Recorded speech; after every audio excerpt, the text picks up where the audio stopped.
Cody Rhodes turns heel and joins The Rock, the best and worst of WWE SmackDown this week.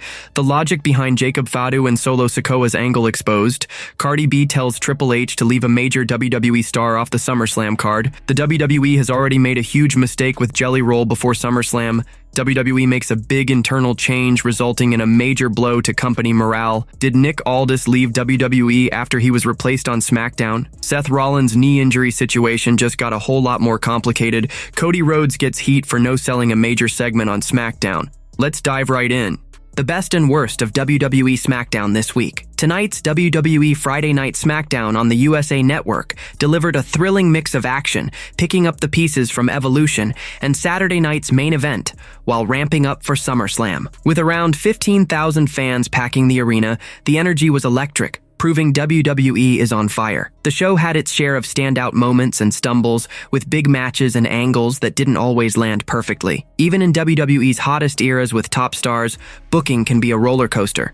Some choices click, others flop. That's just wrestling. Number 1, the worst. The women's tag title shot given without merit. The WWE Women's Tag Team Champions, Roxanne Perez and Raquel Rodriguez of Judgment Day, will defend their titles at SummerSlam against Charlotte Flair and Alexa Bliss, known as the Allies of Convenience. The match was set on tonight's SmackDown, after Charlotte admitted she pulled strings with management to secure the opportunity. Despite some tension between her and Alexa, Bliss was on board. The problem? Neither earned this shot. After losing in a fatal four-way tag team match at Evolution, their title match feels like a handout, courtesy of Charlotte's influence. It's a weak move that undermines the division, even if the match itself could be solid. Number 2, the best. The men's tag teams light up SmackDown. SmackDown's men's tag team division continues to shine as the best in wrestling. With powerhouse teams like the Motor City Machine Guns, DIY, Rey Fenix and Andrade, the Wyatt Six, the Street Profits, Los Garza, Pretty Deadly and Fraxiom, the roster is stacked. Tonight, Rey Fenix and Andrade outlasted Fraxiom,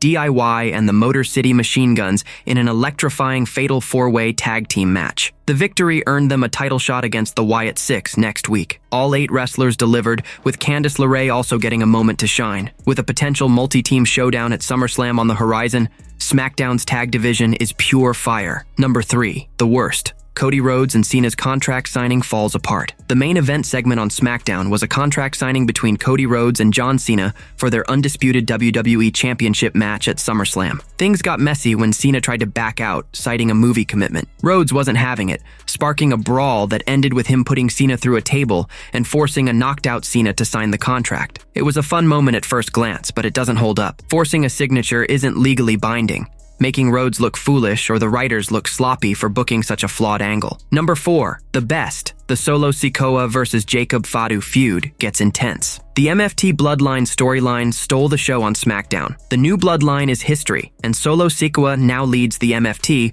with Tala Tonga, JC Mateo, and Tonga Loa. In a wild twist, Sikoa's crew framed Jacob Fatu for a vehicular assault, leading to his brief arrest. Cleared by footage, Fatu teamed with Jimmy Uso to demolish JC Mateo and Loa, and in a shocking turn, police arrested Sikoa instead. The segment's over-the-top drama was wildly entertaining, and WWE has nailed the build-up to Jacob Fatu versus Solo Sikoa. Their upcoming steel cage match promises to take this real-life bloodline clash to the next level.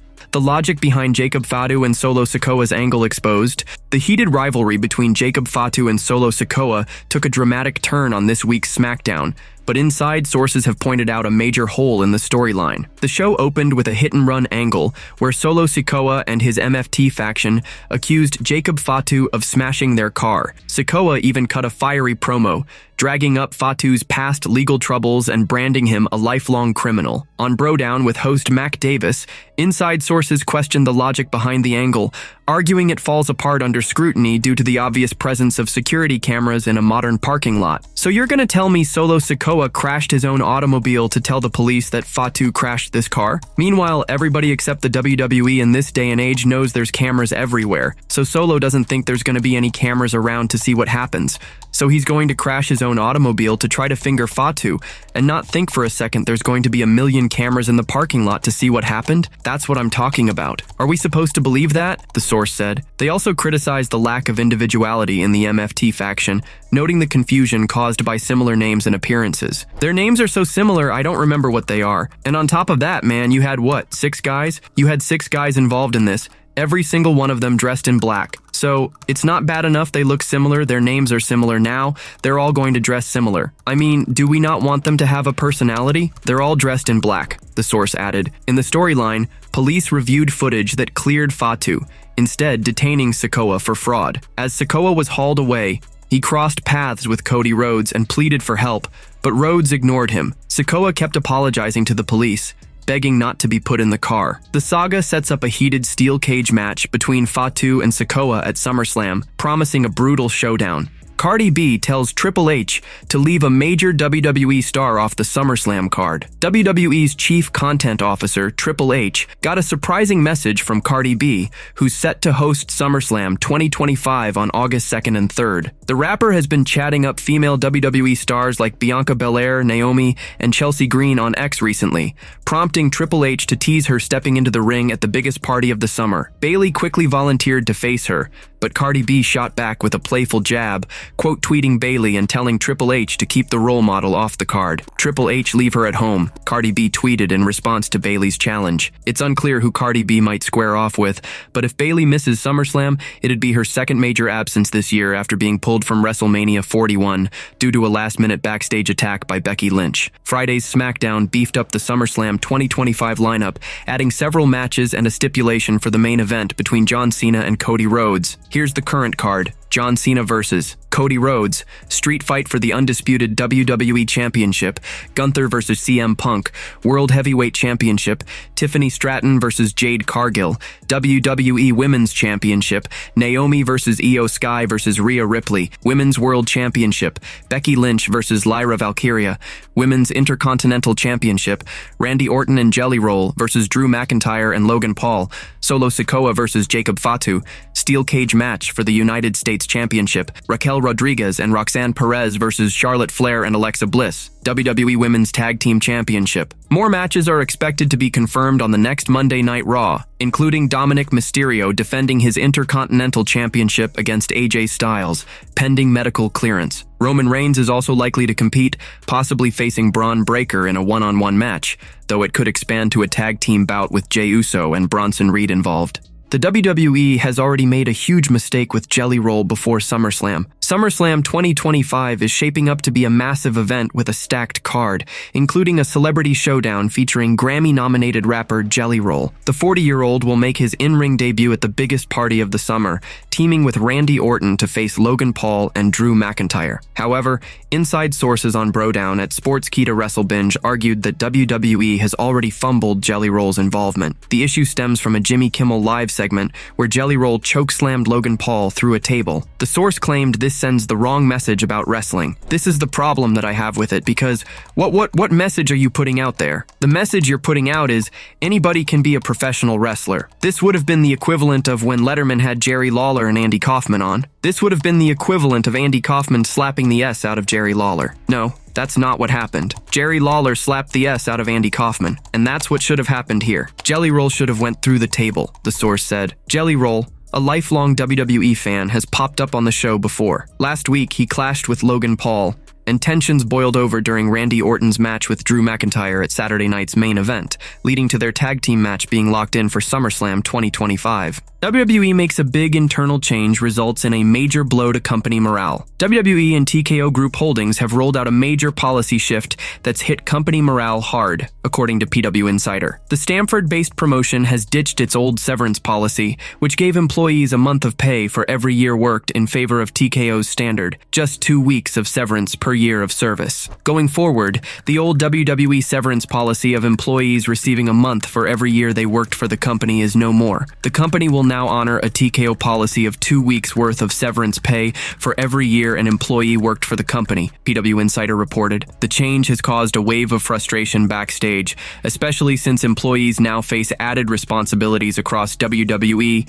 UFC, and Professional Bull Riders, PBR, under Triple H's leadership, compared to the WWE-only duties during Vince McMahon's era. Needless to say, and quite understandably, this was a major blow to company morale among employees, especially since so many are now tasked with responsibilities among WWE, UFC, and PBR, as opposed to just on WWE, as they had been prior to Vince McMahon selling the company, the report added. The news spread like wildfire on WrestlingX/Twitter today, with thousands of fans slamming TKO for the decision. Since TKO took over WWE 2 years ago, their corporate moves have often left fans unhappy, and this latest change has only added fuel to the fire. Did Nick Aldis leave WWE after he was replaced on SmackDown? Nick Aldis, the SmackDown general manager, was noticeably missing from the latest episode of the Blue Brand, with Raw general manager Adam Pearce stepping in to handle his duties. This sparked rumors among fans about whether Aldis had left WWE, but rest assured, Aldis hasn't gone anywhere. The 38-year-old simply took a brief break to step away from wrestling and spend time with his wife, Mickie James, likely in Béziers, France, where she was set to compete in an ABC catch wrestling event. This isn't the first time Aldis has taken a short leave from WWE, as his high-pressure role can lead to burnout. While Pearce kept things under control on SmackDown, Aldis's absence was temporary, and he's expected to return next week to resume his role as the Blue Brand's stern authority figure. Beyond his on-screen GM duties, Aldis also works as a backstage producer, handling match planning, creative input, segment production, and more. Juggling these responsibilities with WWE's grueling travel schedule makes him one of the company's busiest figures. The combination of being SmackDown's general manager and a producer creates a demanding environment, so Aldis occasionally takes time off to recharge and manage the stress of his dual roles. Seth Rollins' knee injury situation just got a whole lot more complicated. Seth Rollins' knee injury from his match against LA Knight at Saturday night's main event has everyone guessing, with new details making things even messier. Fightful Select reports that Rollins was supposed to win the match, but the finish changed on the fly, ending earlier than planned. Backstage, staff believed Rollins was set to go over, so the sudden shift had many convinced a real injury forced the audible. The next night at Evolution, Rollins was seen on crutches, ramping up speculation that the injury is legit. Yet, there's still no clear word on how long he might be sidelined, and details remain fuzzy. On The Rich Eisen show, Rollins revealed he hasn't even had an MRI yet, waiting for the swelling to subside. To be fair, I might be there. My wife is wrestling Lyra Valkyria for the Intercontinental Championship at SummerSlam, so we'll see if they, depending on how this goes, if traveling is easy enough, I might make my way out to, we're at MetLife. We're outside New York, New Jersey for 2 nights, SummerSlam in August. So we'll see, he said. Adding to the confusion, some backstage are skeptical about the injury's severity, or if it's real at all. One producer called it a possible Machiavelli situation, hinting at a calculated move, per Sean Ross Sapp's report. Even those usually in the loop were visibly worried, treating it as a genuine issue. Whether this is a brilliant WWE storyline blurring reality or an actual setback, Rollins has everyone second-guessing. Is the visionary really hurt, or is this a masterclass in working the locker room and fans alike? Cody Rhodes gets heat for no-selling a major segment on SmackDown. Cody Rhodes caught some flack from inside sources for his actions on this week's SmackDown, where he brushed off a major incident. The show kicked off with a dramatic hit-and-run involving Solo Sikoa and his MFT faction, who accused Jacob Fatu of causing the crash. Adam Pearce and WWE officials were on the scene, with police swarming and Tonga Loa visibly bleeding. In the midst of the mayhem, Cody strolled in, focused only on asking Pearce about his SummerSlam match contract. On Brodown with host Mac Davis, inside sources called out Rhodes for ignoring the chaos, saying it was absurd for a fan-favorite hero to not even ask what was going on. So there's a car wreck, there's cops there, there's Adam Pearce there. Cody Rhodes walks into the shot and asks Adam Pearce if he has the contract. He doesn't even say what happened. There's cops, there's a car that's been in an accident, there's somebody bleeding, even I think, and Cody doesn't even ask what happened, the source said. Meanwhile, Rhodes had his own drama to handle, clashing with John Cena in a heated segment to close SmackDown, where he forced Cena into a street fight for the undisputed WWE Championship at SummerSlam.